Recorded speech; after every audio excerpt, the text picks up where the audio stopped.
Welcome back, everybody. As we get you ready for tomorrow night's presidential debate at Hofstra on Long Island, preparations well underway at the school. The 90-minute debate, it'll be done in a town hall format with undecided voters from Nassau County, the ones asking the questions. Those questions have already been submitted. They'll be reviewed by the Gallup organization, and they will pick the questions and the people who ask them to the president and Mitt Romney. Now, the moderator, Candy Crowley, CNN's chief political correspondent, well respected in the industry, and only the second woman to ever moderate a presidential debate. But Crowley, she's under the microscope tonight. According to people familiar with the debate negotiations, she is not supposed to ask follow-up questions of the candidates. But this weekend, Crowley said she would do just that.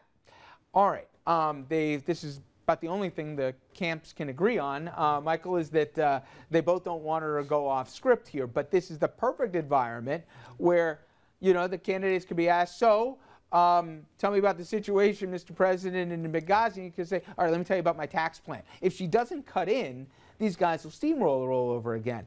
I think it's outrageous that we, the people, with so much riding on this, would be best served to have it just be a cue and whatever answer you want. I gotta think she'll do what she's gonna do. Probably, and I think both camps, both campaigns did the appropriate thing in protesting, but I think they both have a lot to gain if the moderator goes off script and does her own thing, or does what I believe all the voters need to see and need to hear. The Romney campaign will get to rally their base and talk about the bias of the liberal media, and I think the president is just better prepared to answer in a deeper and more meaningful way a lot of the questions that are going to be asked. You think they're just working the refs and trying to sort of shut her up beforehand and by going public with their complaints about her? I think campaigns are also about burning calendar days, and I think that if they wrote about her for a day and not necessarily about them, that they are one day closer to election day, and for either side they think that there's an advantage to that. But you hit it on the head, Andrew. They're definitely working inside her head. Sure. Well, you know, John, we both moderated and stuff. And the thing is, you get there and it's like you're a ref. You don't want to be the story. You don't want people talking about you after a game. She's already the story. Right, but she also doesn't want to be Jim Lehrer, which she's seen and forever be branded as being steamrolled. She's not the type of journalist that's going to be Jim Lehrer.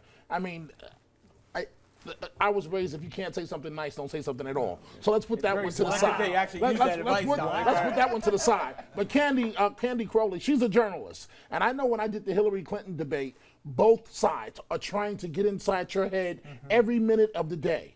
And I was secluded away so that they couldn't even get to me. So I wouldn't want to be here tomorrow. The pressure she is under tonight, because you better believe she's reading everything that they're saying about her. Believe me, she is. Well, Andrew, also with all those voices in his head, it must be a very confusing place. Now let me ask you, no candy for Dominic. Okay, let's switch to stylistic stuff in strategy tomorrow night. We're already getting some tells from the camps as to what the candidates are doing here. The president certainly will be more engaged. They've even acknowledged that he had a bad night. Not that they had to, we already knew it. What else are we hearing in terms of some of the things that, at least from the president's perspective, he's going to try? Well, I mean, he's been a little more focused, at least from the reports that we're getting from debate camp and from his preparations. Apparently, that didn't go particularly well the last go round.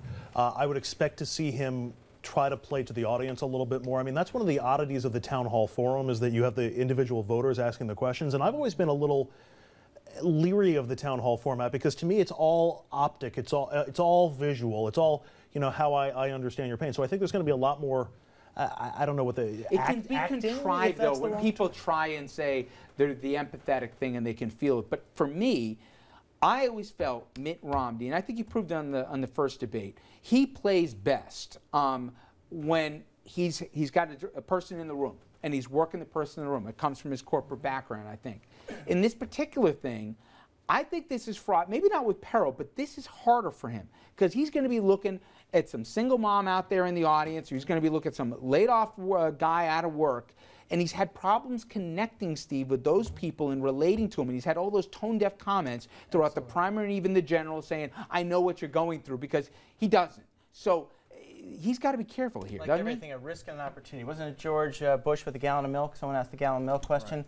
And the first George Bush. Yeah, the first George Bush. And you know, I think we see it for when Al Gore approached George Bush, Jr. in his space. I think it does create an environment where you kind of really see, what people like, how you connect with people, and how interpersonally, how you interact with your opponent. So I think it's a very fascinating environment from that standpoint. Yeah. How aggressive do you think they're going to be towards each other? I mean, Romney was pretty much the aggressor in the first debate. Do you think he continues that performance, or do you think he tries to play the front runner and sort of lay off the gas? And I'm curious what you think Obama's going to do tomorrow.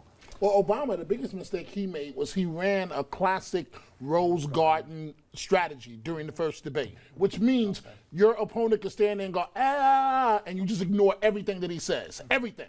It was a huge mistake, Mr. President. I will pay good money for the book that comes out after this is all over. Was it advice that people told him, act presidential, be above it all? Or, from what I understand at least, they were telling him, you got to be engaged, you got to do more prep, and he was above it. In fact, that Time magazine story that's out now, Get Off the Mountaintop, Mr. President, I think that's pretty much a good one. All right, we're going to be right back, everybody, with much more on tomorrow's debate. Please stay with us.